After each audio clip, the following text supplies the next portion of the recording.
नमस्कार, cool stylish fans present सत्ता का संग्राम देख रहे हैं आप। मेरा नाम है उत्कर्ष चतुर्वेदी और अमर उजाला की इस खास चुनाव की जमीनी कवरेज में आपका स्वागत है।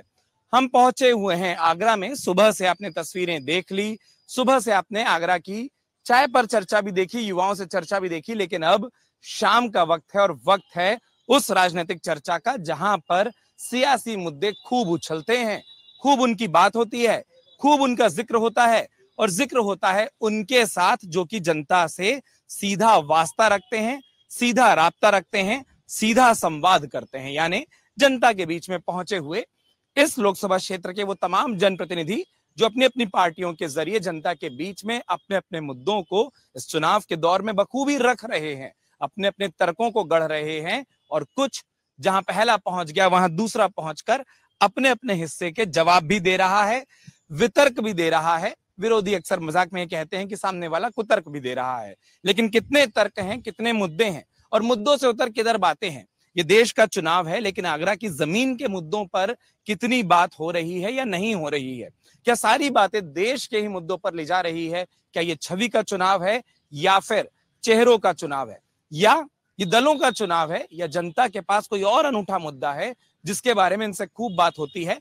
बिना किसी देरी के एक बार ये तमाम चेहरे आप देख लीजिए और एक एक करके परिचय कराना अक्सर बड़ी चर्चा में मुमकिन नहीं हो पाता, लेकिन फिर भी जहां से आप तस्वीर शुरू कर रहे हैं, ये तस्वीर उस गठबंधन की है जिसे कहा जा रहा है और जिसके बारे में एक बड़ी प्रेस कॉन्फ्रेंस हुई।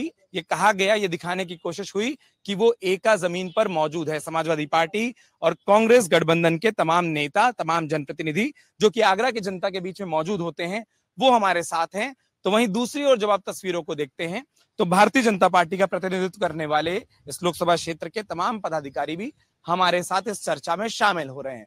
लेकिन साहब, केंद्र में चूंकि आप हैं, इस चर्चा के केंद्र में आप हैं, इसीलिए शुरुआती सवाल मैं आप लोगों से करता हूं और शुरुआती बहुत सहजता से एक चीज समझना चाहता हूं। जब जनता के बीच में जा रहे हैं, कौन से मुद्दे हैं जिसको लेकर आप जनता के बीच में हैं?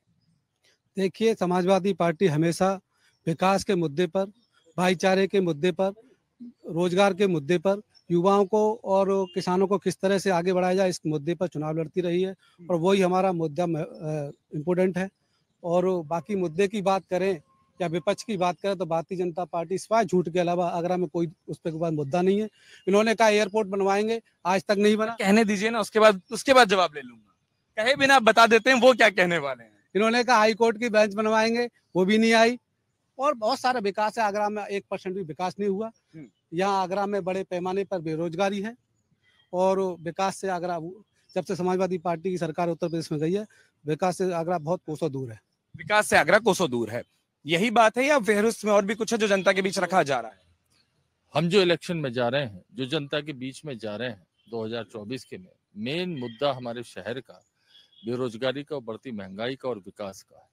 क्योंकि जिस तरीके से मैनिफेस्टो में भाजपा के में महंगाई और बेरोजगारी पे कोई सवाल, कोई जवाब देने को तैयार नहीं है।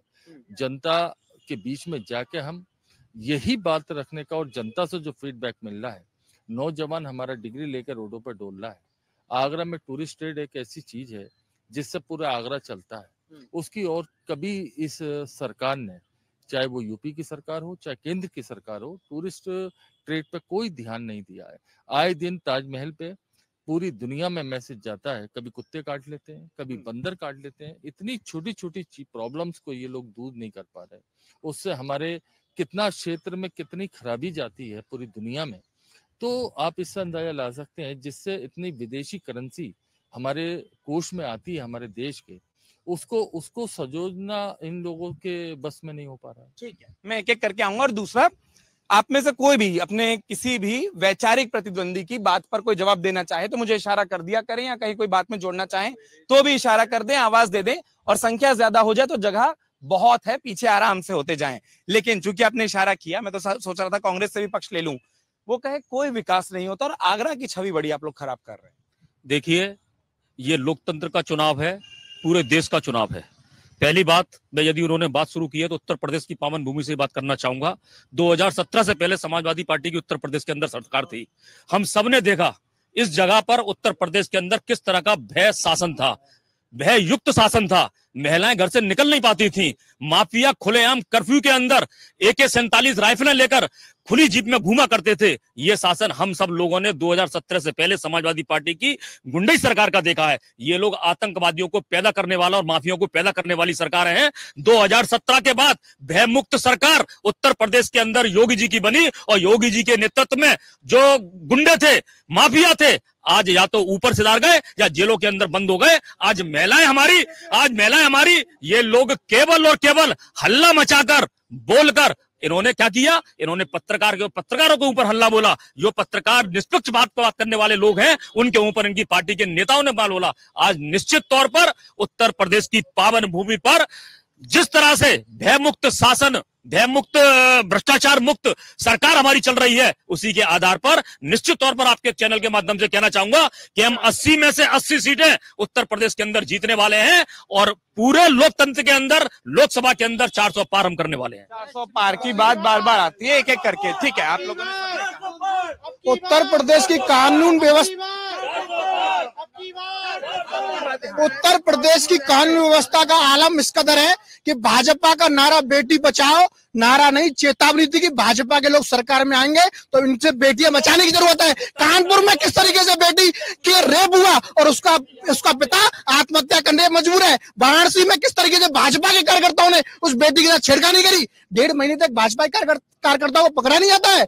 और आगरा में व्यापारी किस कदर मर रहे हैं, उनका मर्डर हो रहा है और वकील जिस पर पुलिस उनके घर पे छापा मारने जाती है वो सुसाइड कर लेता है। ये कानून व्यवस्था की बात करते हैं। आज कानून व्यवस्था इसका खराब है कि नौजवान हताश है, रोजगार के लिए तरस रहा है। अग्निवीर योजना लिया है, ग्रामीण क्षेत्र में रहने वाला नौजवान जिसका सपना होता था देश की सेवा करने का, उस सपने को भी तोड़ने इन्होंने काम किया। रोजगार पे बात नहीं करेंगे, महंगाई बात नहीं करेंगे, किसान पे बात नहीं करेंगे, व्यापारी पे बात नहीं करेंगे, बात करेंगे सिर्फ नफरत में। नफरत का इसलिए इन्होंने देश को नफरत में बांटने का काम किया है, लोगों को तोड़ने का काम कर रहे हैं।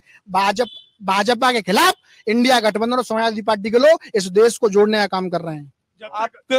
जब से गठबंधन हुआ है तब से यह आरोप लगाए जा रहे हैं कि साहब विपक्ष जो है गुंडाई करता था।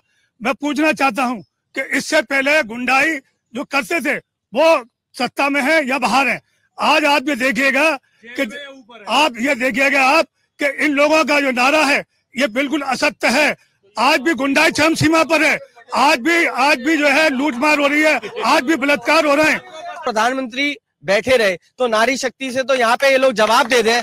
और अभी लेटेस्ट उदय भान सिंह, इनकी भारतीय जनता पार्टी के पूर्व मंत्री का नाती सरेआम एक महिला पे गाड़ी चढ़ाता है, उसके बाप पर गाड़ी चढ़ाता है। ये महिलाओं की बात करते हैं तो ये प्रशिक्षण है। मैं जवाब भी लेता हूं।